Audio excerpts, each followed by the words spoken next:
All right, now let's go over a few more HTML elements. Specifically, we're going to be going over the quotation and citation elements. Now, we're not going to be typing this out. That would be immensely time-consuming and pretty pointless in my opinion. But I do want to cover these really quickly just to show you everything we can use in HTML. Now, I find it that you'll rarely be using these apart from maybe the short and long quotations, but we'll go over them anyways really quickly. Now, in HTML, we can use the Q tag for short quotations. Now, browsers usually will insert quotation marks around these Q tags, but it also depends on what browser you're using and then, of course, what version of that browser you're using. So we can take a look at our first example where we have our P tag, and embedded within that P tag, we have our actual quote, and the quote is surrounded by our Q tags. So moving along, let's take a look at our next example, and this is going to be a citation example. And we use the cite tag, which is right here, to define titles of work or to cite different titles of work. And these are usually going to be displayed in italic. So next we can take a look at a different type of quotation, not a short quotation, but a long quotation. And we include these in HTML within block quote tags. And what the browser usually, in most cases, is going to do is it's going to indent the block quote elements.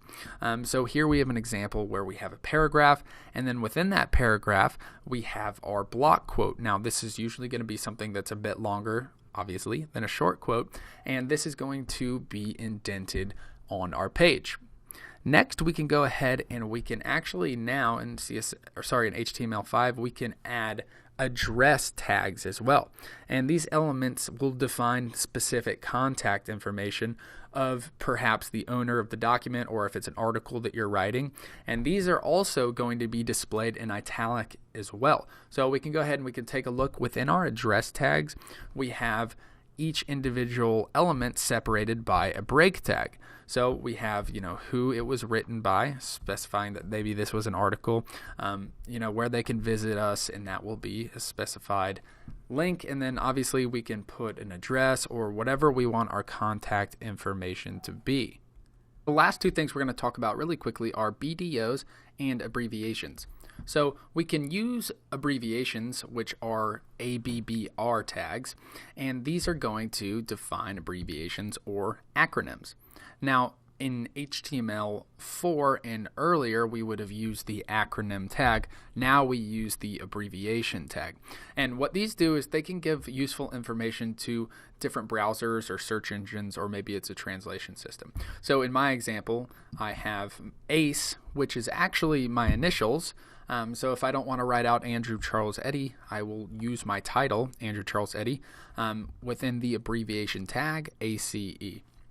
Now lastly, and this is something that we won't be using, but I did want to include it just to show you just how far HTML can take it, we have BDO tags. And this means bidirectional override.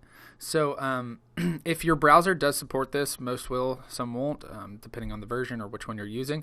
Essentially, this just reverses the text, and it makes it so the text is written from right to left.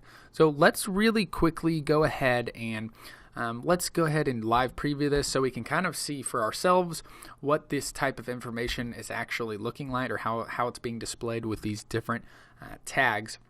So let's start at the top. Here is our quote, and then obviously it applied those quotation marks around the quote, which we didn't actually have to do.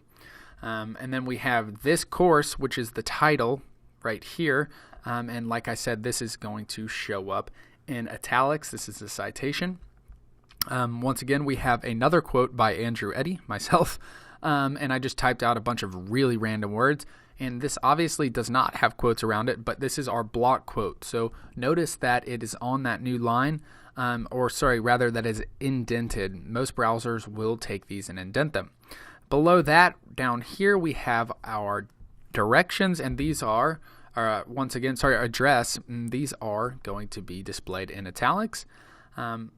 The ACE is the teacher of this course. All right, so there we have our ACE, but it is telling the search engine or the browser behind the scenes, and you'll notice when I hover over ACE here, it says Andrew Charles Eddy. So it actually recognizes what that means without having to type out what we actually, if we want to rank high for Andrew Charles Eddy, but we don't want to necessarily have to write that out over and over again, it can be a good idea to use these abbreviations.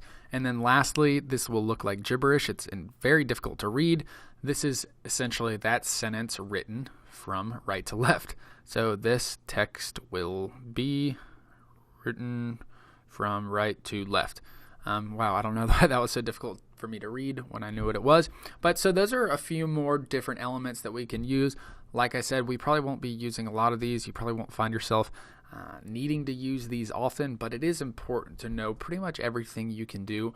And this course is supposed to teach you guys all the options that we have in HTML, so we have a great understanding of how to accomplish pretty much anything.